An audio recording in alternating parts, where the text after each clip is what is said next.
Depuis plus de 20-30 ans, on consomme de plus en plus de séries, de mangas, d'animés, de films et tout. Et si on compte en plus la musique, la pop culture est partout. Et même quand ils prennent fin, c'est trop tard. On s'est attaché à eux, à ces personnages, ces univers. On s'est attaché à eux de par l'expérience visuelle, sonore et émotionnelle. Et donc du coup, ils restent ancrés en nous. C'est pourquoi j'ai choisi la thématique de la pop culture pour créer les articles de ma boutique. Parce que moi-même, je voulais continuer à vivre à travers ces univers et ces personnages. Donc, pourquoi pas vous aussi? Par contre, je précise tout de suite, je n'ai pas la volonté de refaire exactement la même chose que dans ces univers, par une toute petite exception. Je cherche plutôt à utiliser les codes couleurs, les codes graphiques de ces œuvres pour pouvoir créer tout autre chose, histoire de rappeler mais ne pas copier. C'est-à-dire assembler le tout pour m'inspirer. Eh bien c'est tout d'abord une ambiance, parce que quand je tricote un projet inspiré d'un personnage, je vais dans ma tête revoir les scènes par exemple de l'animé ou de la série ou du jeu vidéo. Donc en fait quand je vais par exemple le tricoter, quand je faisais Bonne Expédition 33, je revoyais les images du jeu, je revoyais des scènes, ça me faisait repenser. Donc je me plonge complètement à nouveau dans cet univers. Mais aussi parfois, quand je fais des choses par exemple de manga, ça me rappelle des souvenirs que j'ai moi-même vécu quand j'allais en expo, par exemple à l'époque où je faisais du cosplay. D'autre part, je suis transportée par les couleurs. Je sais pas si ça vous le fait aussi à vous, mais parfois j'ai une couleur qui va me captiver et ça fait des mois que c'est la couleur verte. Et c'est pour ça que l'été dernier, ou même au printemps dernier, j'étais tellement obsédée par trouver la bonne couleur de vert pour faire mon gilet. Ou alors, ma couleur préférée de tous les temps, le rouge, dès que je peux en placer quelque part, je le fais.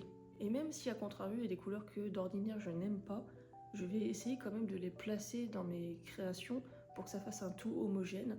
Et au final, ça ne me dérange plus de les voir, alors que quand j'étais plus jeune, il y avait des couleurs que je voyais mais en horreur. Et maintenant, en fait, je les aime bien, elles sont là, c'est cool. J'aime aussi réutiliser des symboles. Donc il y a par un temps, je voulais absolument reprendre par exemple les symboles nordiques, mais j'y suis pas parvenue parce que je voulais absolument faire une certaine façon qui ne convenait pas et j'ai pas envie de le faire autrement. Et tant que j'aurais pas réussi à le faire, il n'y aura pas de truc nordique, voilà. Mais par exemple des symboles qu'il y a dans des œuvres graphiques comme les mangas, par exemple on a en tête tous les symboles des villages de Naruto, ou ce genre de choses. Des logos, des petits dessins, des pictos. Les œuvres de pop culture sont remplies de symboles. Et tous ces petits éléments mis bout à bout vont nous aider à voyager ou revoyager dans les univers qu'on a tant aimés et faire en sorte que l'on revive ou bien tout simplement montrer qu'on a aimé cette expérience visuelle ou sonore ou peu importe. Cependant, c'est pas parce que j'aime une œuvre que je vais automatiquement créer quelque chose à partir d'elle. Et parce qu'il y a plusieurs raisons. Il se peut que certains univers et certains personnages, même s'ils sont cool, que l'histoire est cool, ils n'aient pas une identité visuelle ou graphique suffisamment forte ou différenciable. Par exemple, vous avez plein de mangas avec des lycéens, des collégiens, donc ils ont leurs uniformes, mais c'est pas parce qu'on reprend les codes couleurs de ces uniformes qu'on va tout de suite dire « ça c'est ce personnage de tel animé ». Non, ça va pas comme ça. Par exemple, dans Classroom of the Elite, ils ont un veston rouge, un pantalon vert, et puis les filles, elles ont une jupe blanche. C'est pas parce que je vais faire un truc avec ces couleurs-là qu'on va tout de suite dire « Ah ouais, c'est Classroom of the Elite ». Non, ça marche pas comme ça. Donc si on n'arrive pas à associer les graphismes et les couleurs, ça va pas retranscrire, et donc ça sert pas à rien. Surtout si on met du rouge et du vert, les gens vont tout de suite penser Noël. Donc voilà. Des fois, on est bloqué par ce qui est proposé tout simplement. Il arrive parfois aussi que j'ai des idées. Je fais plusieurs croquis, plusieurs dessins et tout. Je me dis que ça va le faire, etc. Donc je commence à faire des tests. Et ça m'est arrivé notamment une fois où j'ai fait 2 tests de bonnets avec des modifications entre chaque pour que ça passe. Et au final, vous ne le verrez jamais. C'était un deuxième bonnet Expédition 33 avec Esquier. Parce que Esquier, c'est quand même un personnage à part, entre guillemets, dans l'œuvre. Et je voulais le mettre à l'honneur avec un bonnet. Et j'ai eu beau faire 2 essais. Le premier, c'était une catastrophe, c'était pas portable. Et le deuxième, il peut être porté, mais le vendre, Non, je pense que ce serait pas juste de vous faire payer pour un truc comme ça. Donc il est à la maison, j'ai donné à mon chéri qui le porte de temps en temps, mais simplement parce que je me dis ce serait pas... Vous verrez que c'est pas cool.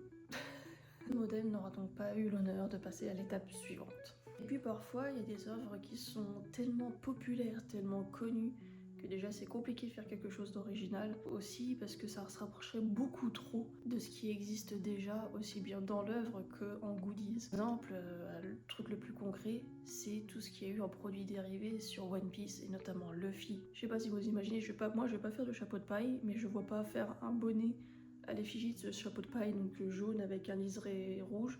C'est possible, si vous voulez je vous le fais, mais moi le mettre en tant qu'article que je vais vous proposer, je trouve pas ça très intéressant, et puis voir tout de suite tout le temps la même chose partout, je trouve ça pas très cool non plus. Et j'ai toujours eu une petite aversion pour ce qui est trop populaire. Si c'est trop populaire, je vais avoir du mal à aller dedans.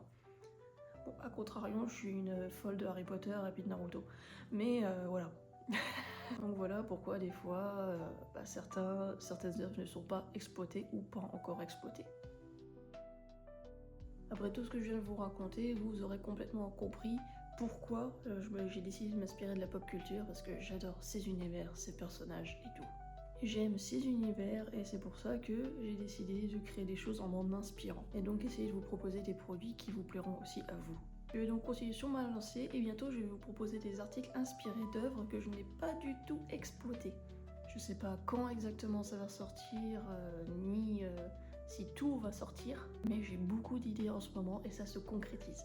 Ce que je peux vous dire, c'est qu'en ce moment, je suis pas mal tournée sur l'esprit animé, manga et jeux vidéo. Vous pouvez donc vous attendre à pas mal de nouveautés dans les temps à venir et j'espère que vous les apprécierez. Et aussi que ça pourra vous donner des idées pour des nouveaux articles à faire en commande personnalisée. Parce que vous verrez, on change de type de produit et puis parfois d'univers. J'espère que vous avez apprécié ce ton un peu plus ponctuel, naturel, parce que c'est vraiment mon mood du moment. Je suis vraiment dans la création et puis le visionnage de nouvelles choses. Et justement, on va parler un peu de ça, parce qu'avant, je vous disais tout ce que je regardais, et ça fait un petit moment que je l'ai pas fait. Alors du point de vue série, on va dire live action, je suis toujours dans Blacklist. Voilà, j'ai fait une petite pause parce que j'ai regardé 8 saisons d'affilée.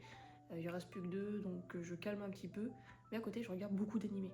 J'ai regardé la saison 2 de Solo Leveling, que j'avais pas regardé, les 2 dernières saisons de My Hero Academia. Aussi, en ce moment avec mon chéri, on est dans la saison 2 de Kaiju numéro 8. Et de mon côté, j'ai regardé ma Dress Up Darling et je suis en plein dans la saison 3 de Dr Stone.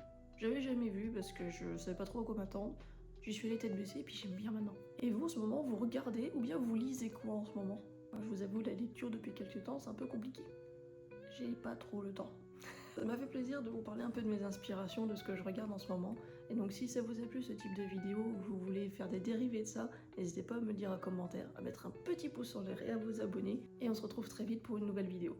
Tchuss!